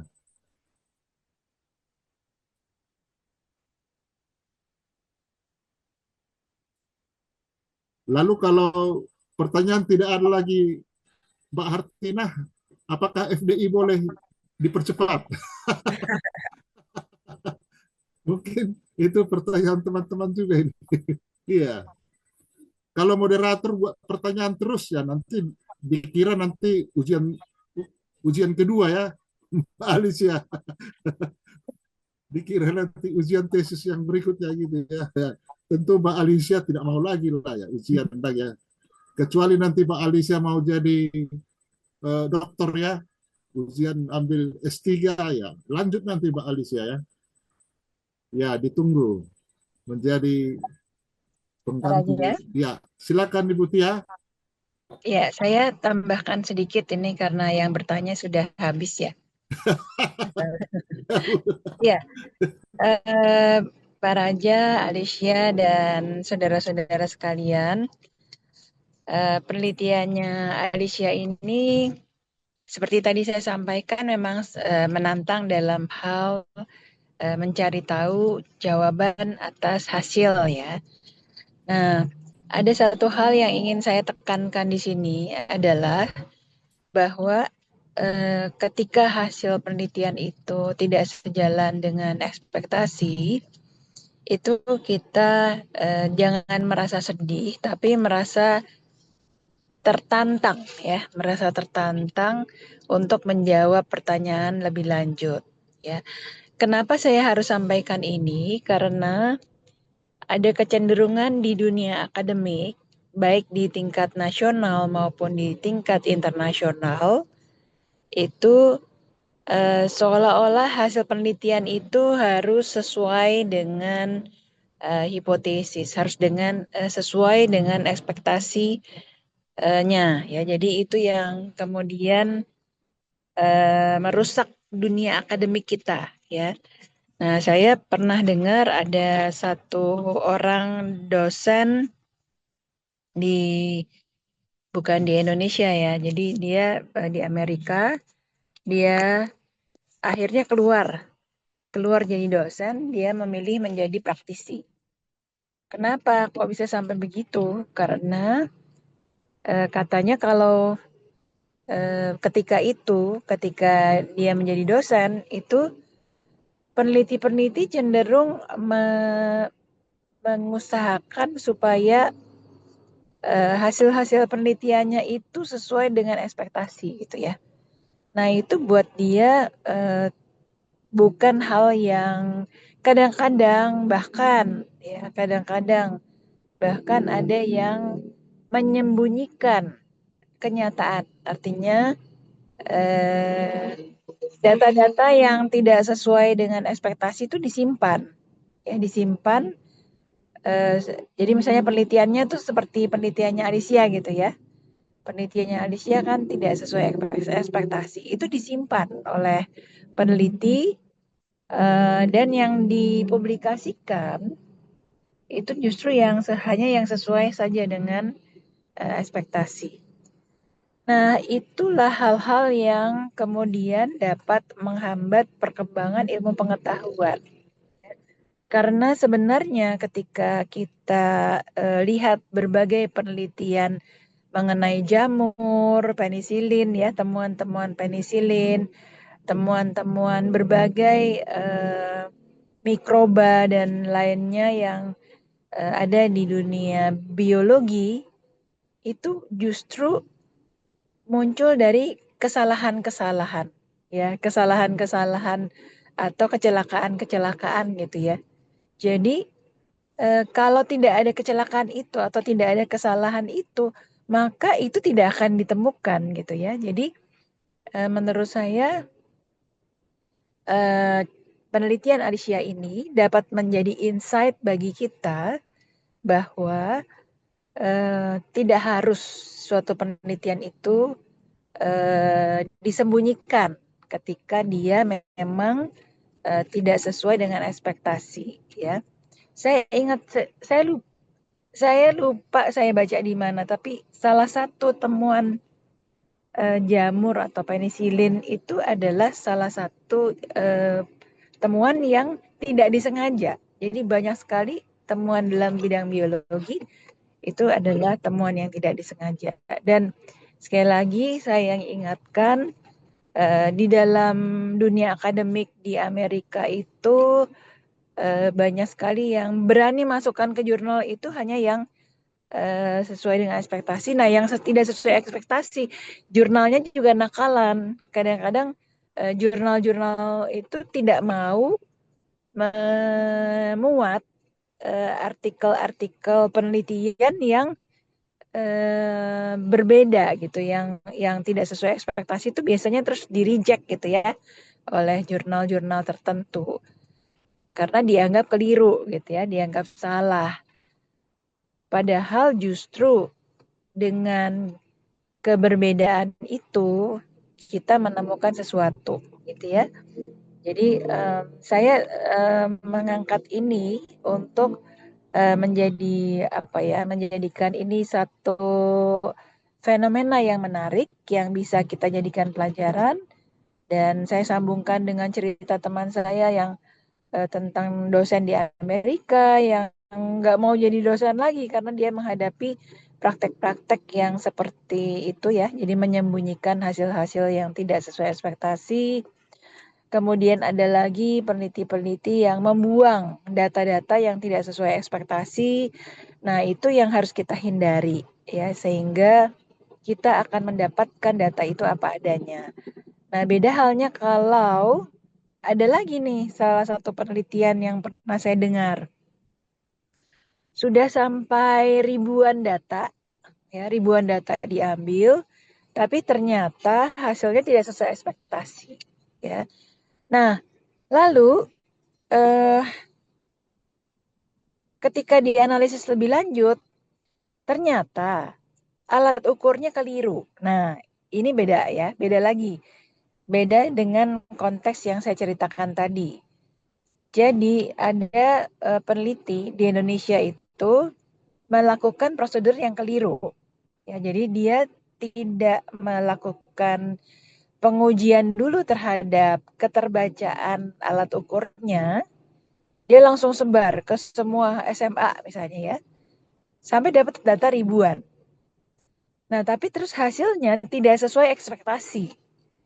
Semua hipotesisnya ditolak, ya. Nah, lalu dia coba analisis datanya. Ternyata dapat dilihat bahwa jawaban dari partisipan itu ngawur, gitu ya. Ngawur itu dalam arti ada yang misalnya jawabannya setuju semua, jawabannya tidak setuju semua, gitu ya. Jadi ngawur. Jadi tidak sesuai dengan yang biasanya kalau jawaban itu kan variasinya tinggi ya. Ini kenapa kok semua jawabannya setuju semua atau tidak setuju semua gitu ya. Nah, kemudian ditemukan bahwa ternyata anak-anak SMA itu tidak paham apa yang ditanyakan atau tidak paham terhadap butir-butir dalam alat ukur tersebut. Nah, kalau itu beda lagi ya, karena kalau yang penelitiannya Alicia kan sudah dianalisis, sudah dicoba, artinya alat ukurnya sudah dicoba terlebih dahulu, sudah melalui berbagai tahapan ternyata hasilnya tidak sesuai ekspektasi. Tapi setelah dilihat alat ukurnya bukan itu persoalannya. Tetapi di kasus yang saya ceritakan itu, peneliti kemudian menyadari bahwa dia melakukan kesalahan fatal, yaitu tidak ada uji keterbacaan atas alat ukur itu. Jadi dia ambil dari dari alat ukur berbahasa Inggris, kemudian dia terjemahkan ke dalam bahasa Indonesia tanpa ada proses validasi lebih lanjut, sehingga si partisipan itu tidak paham, ya. Banyak partisipan tidak paham maksudnya apa. Pertama karena kalimatnya kepanjangan, karena ada kosakata yang tidak dipahami, dan seterusnya dan seterusnya. Dan parahnya adalah peneliti bukan melakukan analisis terhadap keterbacaan dari alat ukur itu sebelum disebarluaskan secara massal, tapi beliau melakukan analisis itu justru sesudah data ribuan diperoleh, baru kemudian dilakukan analisis, ya. Itu adalah step yang keliru, dan mudah-mudahan tidak terjadi pada peneliti-peneliti terutama yang lulusan Untar atau mahasiswa Untar, ya. Jadi saudara kalau mau melakukan penyebaran kuesioner ke lapangan, itu tolong dikaji dulu keterbacaannya. Dicoba dulu. Biasanya saya minta mahasiswa saya coba ke 5 orang dulu. Mereka jadi gini, biasanya kalau yang saya minta adalah peneliti mendampingi salah satu partisipan uji coba keterbacaan itu dalam membaca alat ukur yang digunakan. Jadi bersanding gitu, ya, jadi bersebelahan. Si partisipan itu diminta membaca dengan bersuara, ya. Nah, pada saat membaca dengan bersuara itu, peneliti bisa mengidentifikasi apakah si partisipan itu paham atau tidak terhadap pertanyaan atau pernyataan yang ada dalam kuesioner. Kalau misalnya dia misalnya dia membaca gini, misalnya dia itemnya itu misalnya, saya merasa sedih ketika saya kuliah. Nah, padahal dia yang lain-lain dia lancar, tapi pada item itu dia berhenti gitu, ya, berhenti atau terbata-bata. Nah, itu adalah salah satu tanda bahwa mungkin ada sesuatu dengan item itu. Apakah item itu terlalu sulit atau menimbulkan ketidaknyamanan atau apa? Nah, itu yang harus kemudian dikaji. Misalnya kemudian setelah peneliti kan menandai item-item yang perlu digali dalam wawancara sesudah si partisipan itu mengisi secara keseluruhan. Jadi dia balik lagi, Dek, tadi nomor sekian, tadi nomor 2 nih, waktu kamu membaca ini kamu diam gitu, itu apa ada sesuatu yang membuat kamu ragu-ragu atau apa gitu, ya. Jadi disitulah kemudian kita tahu apakah alat ukur kita itu memang sudah mengukur apa yang diukur gitu, ya. Karena kadang-kadang yang terukur malah yang lain gitu, ya. Apalagi kalau yang dari bahasa Inggris ke bahasa Indonesia itu biasanya walaupun tadi, ya, sudah seperti yang Adisya lakukan kan sudah back translation, sudah diterjemahkan dari bahasa Indonesia ke bahasa Inggris, kemudian dari bahasa Inggris ke bahasa Indonesia, lalu reviewer sudah membandingkan antara bahasa Inggris yang dari asalnya atau aslinya dengan bahasa Inggris yang hasil terjemahan kembali gitu, ya. Itu maknanya udah sama gitu, ya, maknanya udah sama. Nah, walaupun sudah begitu, em, bisa saja kalau ya kadang-kadang ya saya melihat ada alat-alat ukur yang dari bahasa-bahasa asing itu terlalu panjang kalimatnya. Artinya gini, ketika bahasa Inggrisnya singkat, di Indonesia kan tuh jadi panjang gitu. Nah, itu yang kemudian tingkat keterbacaannya menjadi rendah gitu ya. Jadi nah itu yang harus kita pikirkan. Jangan menerjemahkan ya, tapi kita ambil maknanya apa dan itulah yang kita gunakan. Nah, saat ini saya sedang membuat alat ukur bersama tim saya itu untuk anak SD. Nah, pada awalnya tim saya itu membuat kalimat panjang sekali. Padahal untuk anak SD kelas 3, 4, 5 gitu ya. Ketika saya baca, waduh ini kalau anak kelas 3, 4, 5 ini baca seperti ini pasti nggak paham. Langsung saya minta tim saya itu cari anak yang kelas 3 SD gitu ya. Ada nggak yang punya ponakan anak kelas 3 SD? Coba kalian lakukan seperti yang tadi saya lakukan. Jadi didampingi, bisa item per item ya.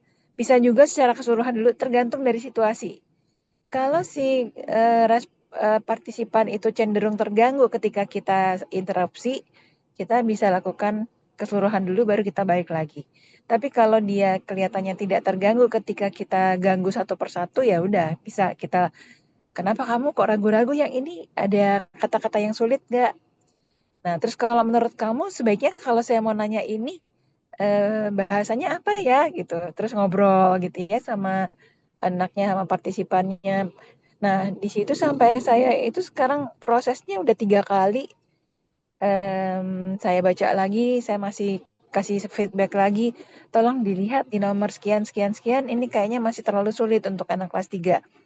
Dicoba lagi, diperbaiki lagi, ya, dan diuji coba lagi gitu ya. Jadi maksud saya di tahap pembuatan alat ukur itu menjadi sangat krusial. Jangan sampai terjadi seperti kasus yang tadi. Dia sudah ngambil ribuan data, ternyata ditemukan bahwa keterbacaannya tingkat rendah gitu ya, jadi tidak bisa dibaca oleh partisipan. Nah, kemudian satu lagi mengenai tadi yang dijelaskan oleh Alicia, bahwa digunakan penerjemah tersumpah gitu ya.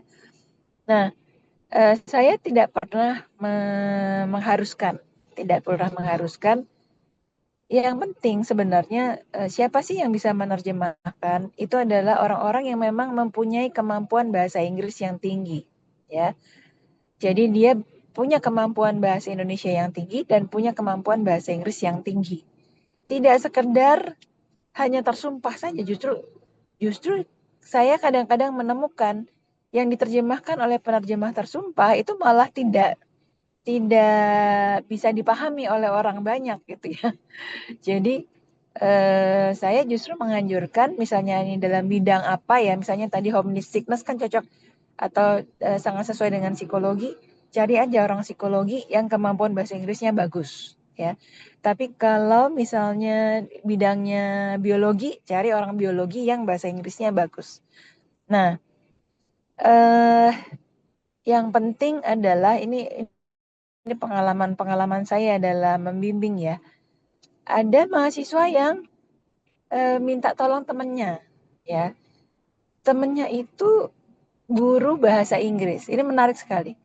Bu, saya minta tolong teman saya yang guru bahasa Inggris untuk menerjemahkan. Tapi kok saya lihat hasilnya loh, kok berantakan, agak aneh gitu ya terjemahannya. Terus saya tanya, boleh nggak kamu tanya teman kamu itu TOEFL-nya berapa? Dan yang saya agak kaget adalah guru bahasa Inggris tapi TOEFL-nya 400. Saya nggak tahu itu di mana ya guru bahasa Inggrisnya. Tapi kalau TOEFL 400 harus menerjemahkan alat ukur, menurut saya kurang. Dia kurang bisa untuk menangkap makna-makna dalam bahasa Inggris dan kemudian meletakkannya dalam bahasa Indonesia secara tepat. Jadi saran saya tidak perlu sekali sampai penerjemah tersumpah, tapi yang pasti dia mempunyai kemampuan dalam bahasa Inggris dan kemampuan dalam bidang tersebut ya, bidang yang terkait. Itu saja tambahannya Pak Raja. Mohon maaf kepanjangan. Bu Tia mungkin sedikit menambahkan. Jadi kebetulan translator saya kemarin adalah anak psikologi, tapi yang memang tersertifikasi sebagai seorang translator. Jadi mungkin kalau teman-teman di sini ya ada yang nantinya perlu melakukan translate gitu ya. Kalau memang tertarik, nanti ya boleh menghubungi saya. Nanti saya kasih kontak teman saya yang biasanya menerjemahkan. Karena memang kebetulan sudah anak psikologi dan punya sertifikasinya juga sebagai translator gitu. Ya, oke. Oke, Ali. Terima kasih informasinya dan terima kasih atas komentar dan penjelasan Ibu Tia ya yang sangat luas dan mendalam ya. Baik, dua teman kita akhirnya tergerak untuk bertanya ya. Ya, yang pertama kita beri kesempatan Mbak Mesyerati Rajasa. Silakan Mbak. Ya, malam Pak Raja, malam juga Kak Alicia dan Bu Tia. Setelah Bu Tia menjelaskan permasalahan dan background teman dosen dari Bu Tia tadi, saya jadi berpikiran gimana kabar dengan dosen penguji dari Kak Alicia pada waktu menguji. Apakah ada pertanyaan-pertanyaan yang quote-unquote mematikan atau memojokkan karena hasilnya tidak sesuai. Karena ternyata di negara yang sangat maju seperti Amerika sekalipun, ternyata ada tekanan-tekanan tertentu untuk harus peneliti itu hasilnya itu sesuai dengan ekspektasi atau mendukung hipotesis seperti itu. Apalagi dengan Indonesia yang masih sedang bergerak ke arah situ seperti itu. Jadi sehingga ya kalau dari mahasiswa, dari segi saya sebagai mahasiswa sendiri pun yang sedang masuk ke analisa data, ada beberapa yang memang masih belum cukup mendukung hipotesis seperti itu. Jadi mungkin agak bisa relate meskipun tidak semuanya, tapi itu cukup mengkhawatirkan. Penjelasan dari Bu Tia itu memberikan kelegaan, tapi saya ingin tanya experience dari Kak Alicia pada waktu di sidang seperti apa begitu Kak. Mungkin bisa sharing. Thank you Kak Alicia. Ya, oke, baik, thank you, Mesyerati ya. Oke, nah jadi kalau untuk sidang, mungkin sidangnya lebih ke proposal tesis kemarin. Kalau nggak salah di semester 2 ya, kalau nggak salah. Mbak Hartina, betul ya? Proposal tesis itu semester 2 ya? Apa satu ya? Kayaknya satu Mbak sekarang yang semester 2 udah pada ambil data soal sekarang. Oh, oke, oke. Ya udah. Oke, berarti di semester 1. Nah, kebetulan kalau di semester 1 kemarin, jadi em, yang di ketika aku presentasi gitu ya. Nah, feedbacknya adalah fokusnya lebih ke harusnya nambah variabel gitu. Jadi awalnya yang aku presentasiin itu 3 variabel, tapi diminta untuk nambah variabel. Reasonnya adalah karena 3 variabel itu mungkin udah cukup banyak gitu ya diteliti di penelitian saat ini. Jadi apa sih sekiranya yang bisa lebih advance dari hal tersebut kurang lebih gitu. Nah, kemudian kalau aku kemarin untuk sidang tesisnya sendiri kemarin lebih ke sidangnya itu lebih ke review base ya. Jadi nggak ada sidang yang kayak tatap muka kayak gini, tapi lebih ke hasil tesisnya direview oleh dosen. Kebetulan kemarin yang mereview hasil tesis aku adalah Bu Siska dan juga Bu Riana. Dan puji Tuhannya feedbacknya nggak yang terlalu mematikan banget gitu ya. Jadi puji Tuhannya kemarin sih aman-aman aja sih untuk feedback dari beliau-beliau. Kurang lebih seperti itu kalau dari aku. Baik, makasih Kak Alicia. Oke, Mbak Rajasa sudah terjawab ya. Ada WA masuk kepada saya ini yang mengirim teman kita Mbak Miss ya. Ini belum dijawab tadi sepertinya ya. Apakah ada rentang waktu merasakan homesickness pada mahasiswa rantau? Apakah mahasiswa di atas semester 1 dapat merasakan homesickness juga. Artinya udah semester apalah tingkat 2 dan seterusnya gitu ya. Itu maksudnya mungkin. Ya, Nah, oke, baik. Thank you. boleh ditanggapi ya. Ya, untuk pertanyaannya. Nah, jadi fun fact-nya memang homesickness ini sebenarnya memang sering terjadi pada mahasiswa tahun pertama, apalagi yang baru pertama kali merantau. Nah, tapi fun fact-nya homesickness ini tidak hanya terjadi pada mahasiswa tahun pertama aja, tapi bisa juga terjadi pada mahasiswa entah semester 2, 3, 4, karena sebenarnya fase homesickness ini hilang timbul. Jadi misal tiba-tiba ada, tapi tiba-tiba bisa jadi enggak gitu ya. Jadi memang dinamis sih sebenarnya untuk homesickness ini gitu. Ya, berarti ada ya, ada kemungkinan ya begitu ya. Betul. Bahkan mungkin yang sudah bukan mahasiswa, yang sekarang bekerja tapi jauh dari rumah, mungkin ada sesekali masanya kangen, entah mungkin masakan orang tua gitu ya, tiba-tiba kangen, entah mungkin peliharaan di rumah dan lain-lainnya sih. Iya, iya. Jadi ada bermacam-macam alasan ya, sepertinya yang membuat orang bisa mengalami homesickness ya. Jadi sangat manusiawi. Ya mungkin hal-hal yang sepele bagi orang lain, tapi bagi dia ya sangat berkesan.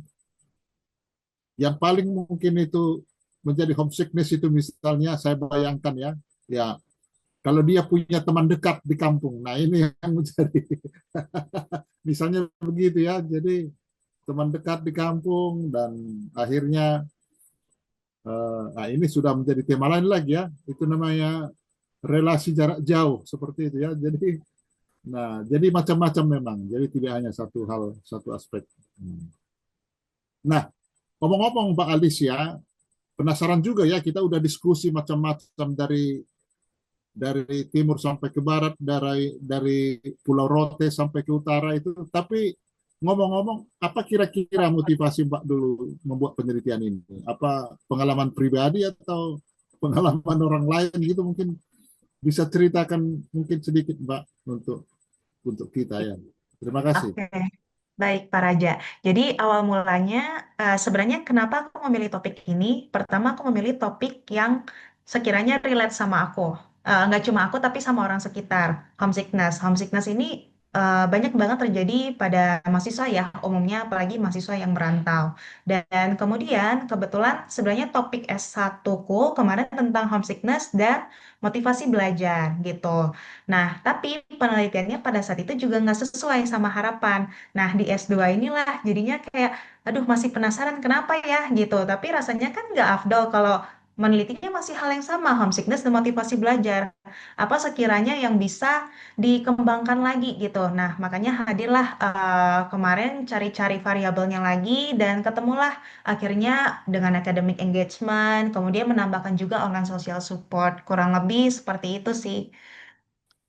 Ya, menarik ya bahwa rupanya sejak kuliah S1 sudah menggeluti tema ini ya. Jadi artinya tema yang digeluti berlanjut terus, maka ya menjadi mendalam ya. Jadi banyak aspek sudah Mbak kuasai tentang homesickness ya. Baik teman-teman sekalian sebangsa dan setanah air, bagaimana kabar? Ada, iya, Mbak Hartina, masih ada pertanyaan Mbak Hartina? Nggak Iya, ada lagi, Pak. Cukup. iya. Ya, mungkin Ibu Tia mungkin ada sesuatu lagi yang mau disampaikan Ibu Tia terkait Tidak tema ada kita. Pak Raja, terima Oh, kasih. sudah. Oke, baik. Teman-teman sekalian, ya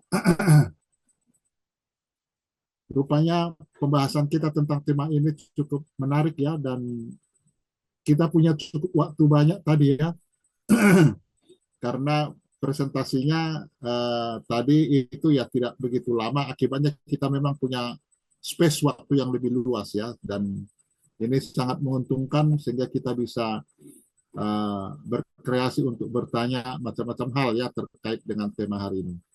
Jadi pada prinsipnya teman-teman sekalian, saya mau rangkumkan bahwa tema homesickness ini tetap masih seksi untuk dibahas ya. Jadi seperti tadi kita ungkapkan, khususnya teman-teman yang masih belum fix dengan tema-tema ya, khususnya yang menggeluti psikologi pendidikan ya, bagus sekali sekiranya tema ini dikembangkan lagi ya, diteruskan dari masukan-masukan yang sudah disampaikan tadi. Di atas segala-galanya kita mengucapkan terima kasih sekali lagi kepada dua narasumber kita yang luar biasa malam hari ini ya. Kendati di segala kesibukan kita, ya saya juga tadi keteter ini takut apakah sampai di rumah pada waktunya karena dari Grogol sampai ke rumah saya di Cengkareng itu macet luar biasa. Waduh. Nah, puji Tuhan akhirnya sampai tepat waktu sekitar 5 menit sebelum jam 12 sampai tadi. Jadi belum sempat boro-boro makan malam, belum sempat ganti pakaian juga belum. Tapi ya udahlah, yang penting acara kita jalan dengan lancar. Terima kasih sekali lagi Ibu Tia, Mbak Alicia, dan teman-teman semua yang bertanya tadi, khususnya teman-teman panelis kita yang membuka pertanyaan tadi. Terima kasih sekali lagi, dan saya harap kita semua sehat selalu dan bersemangat tetap ya, termotivasi untuk melakukan kegiatan kita, khususnya studi Anda ya, tetap bersemangat. Terima kasih. Baik, di bagian akhir ya, izinkan kami tim FDI menyerahkan sertifikat kepada dua narasumber kita. Yang pertama, sertifikat kita serahkan kepada Mbak Alicia Nana Lindita Thea Putri. Wah, nama yang sangat bagus ya. MC sebagai narasumber kita pada FDI edisi 13 Mei. Mohon diterima Mbak Alicia. Ya, terima kasih Pak Raja, Mbak Artina, dan juga Untar. Baik, terima kasih. Sertifikat yang kedua kita sampaikan kepada Ibu Sri Tiatri, PhD psikolog sebagai narasumber kita pada malam hari ini. Mohon diterima Ibu Tia. Terima kasih Pak Raja, Artina. Baik, terima kasih Ibu Tia, dan sekali lagi kami ucapkan terima kasih atas partisipasi kita semua, dan semoga sehat selalu dan kita bertemu lagi di FDI edisi yang akan datang. Selamat malam. God bless us all ya. Thank you. Terima kasih. Matur nuwun. Terima kasih Danke. Pak Raja.